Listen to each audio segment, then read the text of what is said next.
It's a busy evening in the ER when a 34-year-old lady arrives, drooling into an emesis bag, unable to swallow. She explains, "Doc, it's stuck. I was eating steak, and it just stopped mid-chest. Vitals are stable.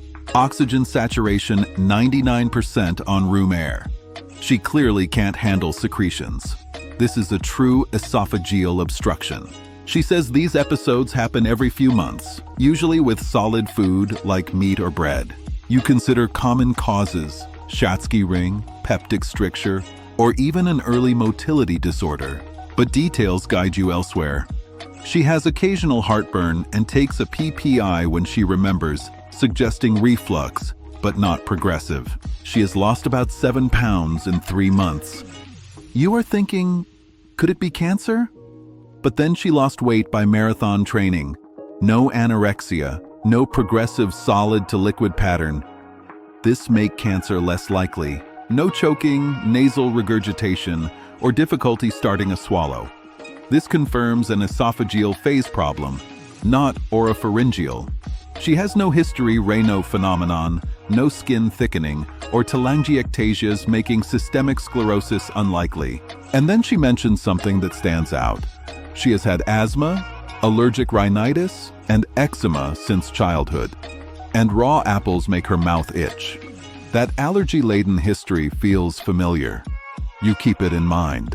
Due to her severe symptoms, an EGD is performed and food bolus is removed. As you inspect the mucosa, the scope reveals something distinctive.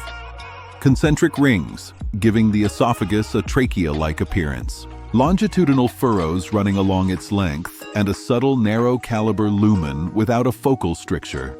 The endoscopic picture looks less like a single Schatzky ring and more like a diffuse inflammatory process. No peptic erosions, mass, or hiatal hernia. Multiple biopsies are taken. 3 days later, pathology reports 25 or more eosinophils per high-power field, basal cell hyperplasia, and spongiosis. This raises index of suspicion high for eosinophilic esophagitis. No fungal elements or viral inclusions.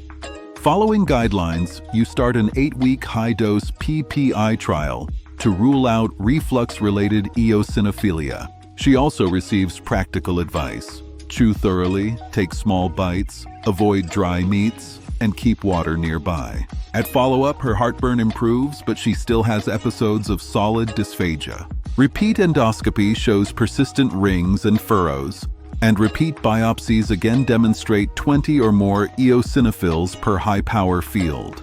Now the picture is clear. Eosinophilic esophagitis, a chronic immune-mediated disease of the esophagus, presenting with symptoms of esophageal dysfunction and persistent eosinophilic inflammation despite adequate PPI therapy. Let's summarize the reasoning. The dysphagia was intermittent and solid predominant, not progressive. Endoscopy revealed diffuse rings and furrows, not a single focal stricture. The patient had a strong atopic background. Histology confirmed dense eosinophilic infiltration in multiple segments. Key take-home points. Intermittent solid dysphagia in a young adult with allergic history should prompt suspicion for eosinophilic esophagitis. Always obtain biopsies from multiple levels, even when the mucosa looks normal.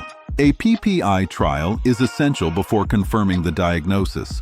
Because GERD can cause esophageal eosinophilia, we initiated an 8-week high-dose PPI trial twice daily with reflux hygiene. Long-term management includes topical corticosteroids like budesonide oral viscous slurry or fluticasone, dietary elimination therapy, and monitoring for strictures and timely dilatation. Consider dupilumab in steroid refractory disease or those preferring biologic therapy. The next time a patient says, "Doc, the food's stuck again," remember, sometimes the problem isn't just reflux or anatomy, it's eosinophilic inflammation quietly reshaping the esophagus.